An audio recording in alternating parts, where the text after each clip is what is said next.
स्वाभिमान शोध अस्तित्वाचा या मालिकेच्या आजच्या भागात आज आपण बघणार आहोत. शांतनू पल्लवीला म्हणतो की हो, मीच पाठवली मोठ्या काकांना ती नोटीस. संस्थेची माहिती जेव्हा लीक झाली तेव्हा आपल्या इमेजला धक्का बसला. आपलं नाव खराब झालं. त्यात 5 कोटी भरपाई करा असं स्पष्टपणे म्हटलंय त्यात. ॲक्च्युली बातमी लीक होण्याचं काही कारणच नव्हतं आणि या सगळ्याचा आपल्याला जो त्रास होतोय त्याची भरपाई मोठ्या काकांनी द्यायलाच हवी. पल्लवी म्हणते की तुम्हाला होणारा त्रास मी समजू शकते. त्यावर शांतनू म्हणतो की प्रश्न फक्त माझ्या एकट्याचा नाही आहे पल्लवी. माझ्या जवळच्या लोकांना त्रास झाल्यावर मला सहन होत नाही ते. तू बघितलंस ना त्या दिवशी केवढा मोठा मोर्चा आला होता. पत्रकार आले होते. नाही प्रश्न विचारले त्यांनी. आजपर्यंत सूर्यवंशीकडे वाकड्या नजरेने बघण्याची कोणाची हिंमत होत नव्हती. त्यांनी जे केलंय त्याच्यामुळे किती नाव खराब होतंय आपलं. किती स्ट्रेस होतोय आपल्या सर्वांना. मग ही जबाबदारी ज्यांची आहे त्यांनी भरपाई द्यायला नको. पल्लवीला मात्र मोठ्या आईचा तो केविलवाना चेहरा आठवत असतो. पल्लवी म्हणते की पण शांतनू मोठे काका. तेव्हा शांतनू ओरडतो आणि म्हणतो की मग काय करू मी. दुसरा कुठला ऑप्शन ठेवलाय का त्यांनी माझ्यासमोर. तिची अवस्था बघतेस ना तू. तिच्यावर हल्ला कोणी केला हे अजून समजलेलं नाही आहे. आपण तिची काळजी घ्यायचं सोडून या सगळ्या त्रासातून जातोय. मोठ्या काकांना जे वाटायचे ते वाटू देत. त्यांना कुठूनही पैसे मॅनेज करू देत. हे काही मला माहीत नाही, पण त्यांना त्यांच्या कृत्याची शिक्षा मिळालीच पाहिजे बस. पल्लवी मनात विचार करते की आता यांच्या पुढे हा विषय काढायला नको. मोठ्या आईचा जर आता विषय काढला तर हे परत चिडतील आणि यांना परत त्रास होईल. त्या मला काय अवस्थेत दिसल्या होत्या हे जर यांना सांगितलं तर हे आणखी अस्वस्थ होतील. त्यामुळे आत्ता नको. तर इकडे विभावरी तिचं काम करत असते आणि प्रदीप गेम खेळत असतो. तेवढ्यात ज्योती तिथे येते. खरं तर गीताला विभावरी आणि प्रदीपसोबत बोलायचं असतं तेव्हा तिला ज्योतीचे शब्द आठवत असतात की तुमची पार्टी म्हणजे वडापाव आणि कटिंग. एवढंच जमतं ना तुम्हाला. वेगळं काही जमणारच नाही तुम्हाला आयुष्यात. आणि मग गीता विभावरीजवळ येऊन बसते आणि म्हणते की आई काय करतेस. विभावरी म्हणते की काम. गीता म्हणते की अगं आई किती काम करतेस. दिवसभर फक्त काम करतेस. थकत नाहीस का गं तू. म्हणजे आराम कर ना. तेव्हा विभावरी म्हणते की अच्छा, म्हणजे आईच्या आरामाची एवढी काळजी वाटते. गीता विभावरीला म्हणते की आई मला ना एक ड्रेस शिवून हवा होता, पण वेगळा. म्हणजे असा काहीतरी काहीतरी ड्रेस माझ्याकडे पण असायला हवा ना. तुला दाखवते हा. आणि मग गीता मोबाईलमधला एक फोटो विभावरीला दाखवते. विभावरी तो फोटो बघते. ते शॉर्ट्स कपडे असतात. विभावरी म्हणते की गीता अगं हे असले कपडे कधीपासून घालायला लागलेस तू. काय चाललंय हे. तेव्हा गीता म्हणते की अगं आई घालायचे म्हणून नाही. मी म्हटलं ना तुला वेगळा ड्रेस असावा म्हणून. प्लीज आई नाही म्हणू नकोस ना प्लीज. तेवढ्यातच प्रदीप येतो. गीताचा मोबाईल हातात घेतो आणि म्हणतो की थांब. प्रदीप तो फोटो बघतो. इकडं ज्योती मात्र बाहेरून सगळा तमाशा बघत असते. प्रदीप म्हणतो की हे असले कपडे वापरणार आहेस तू. हे सगळं ना विभा तुझ्यामुळे झालंय. तू हे जे काही डिझायनिंगचे कामं सुरू केलेत ना त्याचेच परिणाम आहेत हे. असं म्हणून प्रदीप बेडवर मोबाईल आपटून देतो. प्रदीप म्हणतो की इकडे मुली मोठ्या होत आहे आणि तुला नको त्या गोष्टी सुचताय. आता त्या कॉलेजमधल्या भानगडीनीच तरू की इकडं घराकडे लक्ष देऊ. हे बघ गीता, खबरदार जर यापुढे असले काही कपडे घातले तर. आणि विभा मी तुला शेवटचं सांगतोय की मुलींकडे नीट लक्ष दे. तर म्हणून रागातच प्रदीप तिथून निघून जातो. विभावरी खाली बसते. तिच्या डोळ्यात पाणी असतं आणि डोक्याला हात लावून बसते. तेव्हा गीता म्हणते की आई सॉरी. विभावरी गीतावर ओरडते आणि म्हणते की काय सॉरी गीता. तुम्ही दोघींनी सुद्धा ताळतंत्र सोडूनच वागायचं ठरवलंय का. इथे परीक्षा जवळ आली आणि हे काय सुचतंय तुला. अभ्यासाला बस जरा, नाहीतर मला किचनमध्ये येऊन मदत कर. असं म्हणून विभावरीसुद्धा रागाने तिथून निघून जाते. आणि मग हळूच ज्योती बाहेर येते आणि गीता रडत असते. तेव्हा ज्योती म्हणते की काय झालं माझ्या डंबोला. आईने प्रपोजल रिजेक्ट केलं ना. का माहिती आहे का. कारण तू मूर्ख आहेस. तुला ना अक्कलच नाही आहे गीता. तू अजून लिंबूटिंबूची लिंबूटिंबूच आहेस. अगं या असल्या गोष्टी काय घरच्यांना सांगून करायच्या असतात का. नाही, हेच सगळं तर कळत नाही तुला. म्हणून तर तू काकूबाई आहेस. आता काय काय शिकवायचं मी तुला. मला तर अक्षरशः कंटाळा आलाय तुला सांगून. तुझ्याकडनं तर काहीच होऊ शकत नाही. पार्टी वगैरे तर विसरूनच जा. तू आपली घरी बस, छान अभ्यास कर आणि घरी कामं कर आणि जर त्यात कंटाळा आला तर आईला इथं मदत कर. ते जमेल ना तुला. असंच करायचं. Good girl. असं म्हणून ज्योती तिला चिडवत असते आणि तिथून निघून जाते. तर इकडे मेघना किचनमध्ये स्वयंपाक करत असते. तेवढ्यात विभावरी तावातावाने येते. सर्वात पहिल्यांदा पाणी पिते. तिची ती अवस्था बघून मेघना म्हणते की विभाई काय झाले, सगळं ठीक आहे ना? विभावरी म्हणते की माहीत नाही, मला तर काही कळतच नाहीये. आमच्या मुली या अशा का वागायला लागल्या काही कळेनासच झालंय. ती ज्योती एक, तिला परीक्षा सोडून पार्ट्या करायच्या आहेत. आणि आता गीता. आता मी काम करत असताना माझ्या खोलीत आली आणि तिला कुठला तरी ड्रेस शिवून हवाय. असा ऑफ शोल्डर मिनी असा काहीतरी ड्रेस हवाय तिला. मेघना म्हणते की अहो ठीक आहे, मग हल्लीच्या मुली घालतात असे कपडे. आणि तिच्या मैत्रिणी घालत असतील असे ड्रेस म्हणून तिलाही वाटलं असेल. विभावरी म्हणते की तसं नाही ग मेघना. आत्ता आपल्या घरामध्ये काय परिस्थिती आहे हे सगळं पुण्याला माहिती आहे. आजपर्यंत सूर्यवंशी घरातल्या मुलींनी असे कपडे घातले नाहीत. आणि आता लोक काय म्हणतील की थोरल्यांना घराबाहेर काढले आणि आता यांच्या मुली उधळल्या आहेत.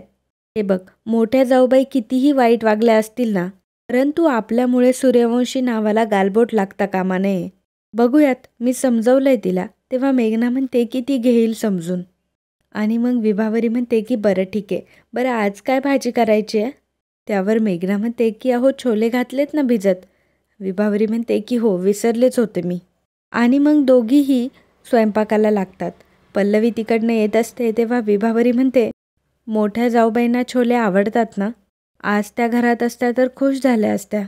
मेघना म्हणते की आपले माणसं आपल्याशी वाईट वागल्यावर आपल्याला त्रास होतो, तरीही त्यांची काळजी वाटतेच.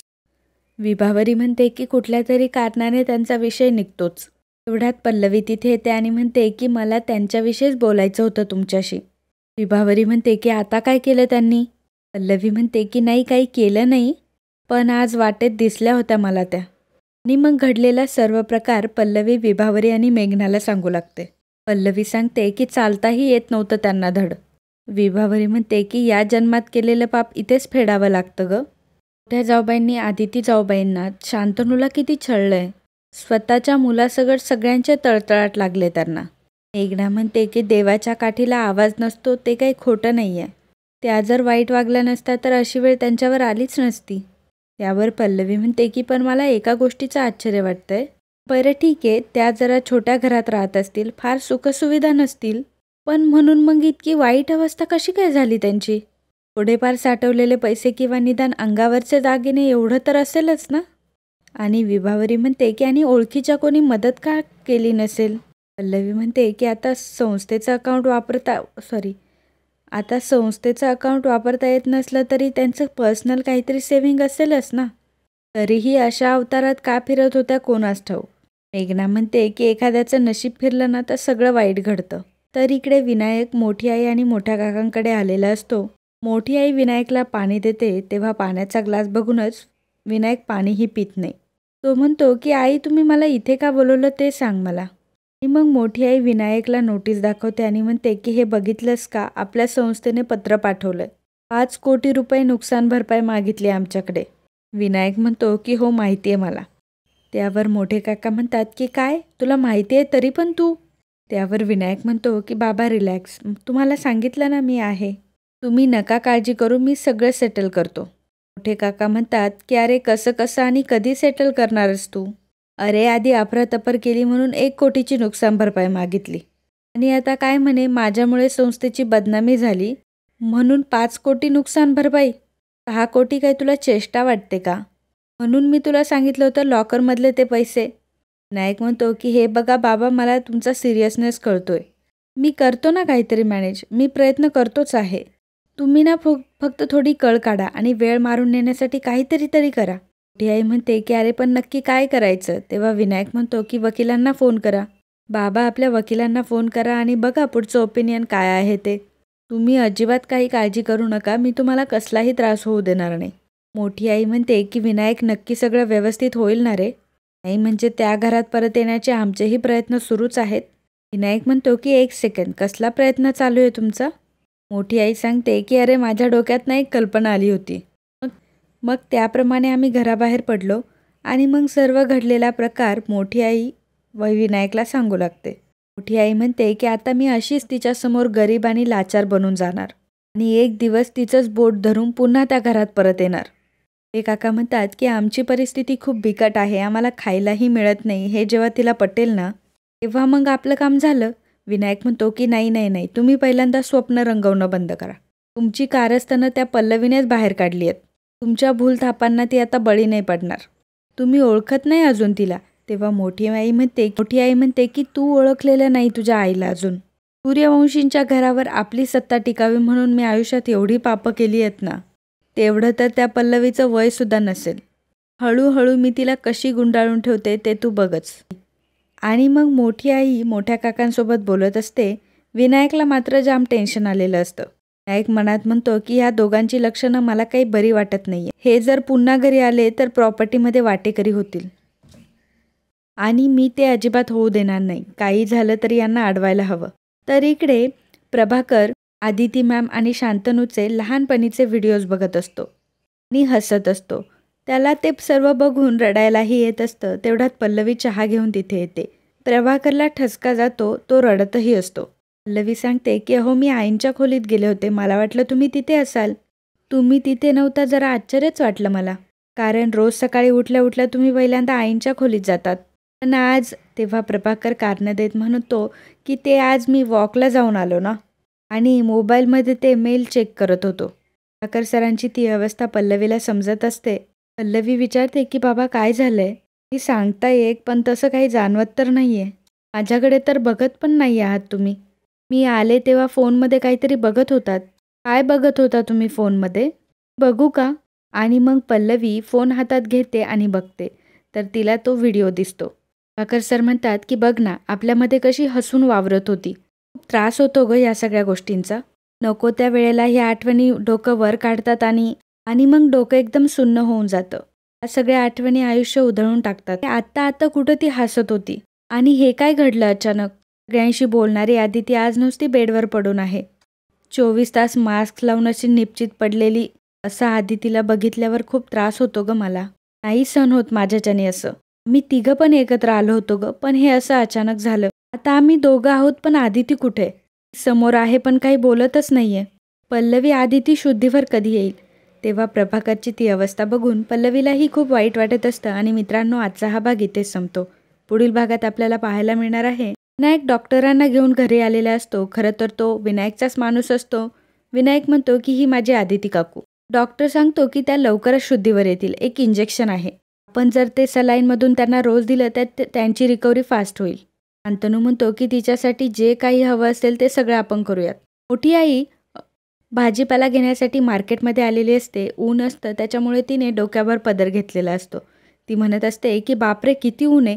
आणि तेवढ्यात तिचं लक्ष रिक्षाकडे जातं. रिक्षातून पल्लवी खाली उतरत असते. मोठी आई म्हणते की अरे देवा काल हिने मला मळक्या साडीत बघितलं होतं आणि आज जर हिने असं बघितलं तर मित्रांनो कालच्या भागात कमेंट करणारे आपले दर्शक होते तेजस सावंत, अजय वाकचोरे, गोविंद परब, नीलम गीते, गीता आर, राहुल संजय, पूजा कांबळे, एमी वे भाई, दीक्षा थोरात, विद्या जोशी, मंदा खरे, प्रथमेश पाटील, श्रद्धू पाटील, नीता कदम, वैभव कुश्ते, क्रेझी आयरा शहा, रेश्मा भगत, संजय जाधव, कौशिक, सुनंदा चव्हाण, नथाजी पाटील, मुकुंद कुलकर्णी, बारामती, हर्षाली मोरे, योगेश मेश्रम, रेश्मा भगत, गौरव खोले, अजिंक्य आधुरे, स्नेहल शेलार, आराचना गजबे, ओमकार काळे, आराधना गजबे, ज्ञानेश्वर आचारी, सानिका निकम, पार्वती, अलका राजमाने, सुमती पोरे, रवी कवडे, गीता चंदेर, बीना आर, बीना परांजपे, सुमती पोरे, DDT, धनश्री देशमाने, चंद्रशेखर भातवाडेकर, ज्ञानेश्वर मायलीकरी, DDT.